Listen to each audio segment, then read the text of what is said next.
Hello hi friends, star RV electrical में आपका स्वागत है। Star delta circuit control diagram बनाने जा रहे हैं और ये यहाँ से स्टार्ट करेंगे। 220 वोल्ट एसी सप्लाई, एक फेस नेगेटिव और ये हमारा आर फेस चल रहा है एमसीबी 6 एम्पियर का एसपी और 101 नंबर फेरुल नंबर।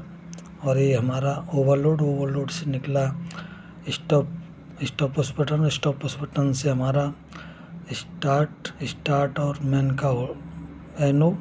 उसके बाद ये आ जाइए इधर 104 नंबर टाइमर, ये मैन का एनो स्टार का एनो। इसके बाद 105 नंबर मैन की कॉइल पर गया और ये टाइमर का एनो, टाइमर से निकला स्टार का एनसी से डेल्टा की कॉइल पर ले गया 107 नंबर। और ये टाइमर का एनो 108 नंबर डेल्टा का एनसी पर गया, डेल्टा का एनसी से 109 नंबर स्टार की कॉइल पर गया। उसके बाद ये फेस 101 नंबर मैन के एनसी से गया, एनसी से ऑफ का लाइट गया 110 नंबर और मैन का एनो 111 नंबर ऑन की लाइट के लिए। और ये OLR के लिए ट्रैपिंग के लिए ओवरलोड का। तो ये स्टार डेल्टा का सर्किट बना दिया हमने।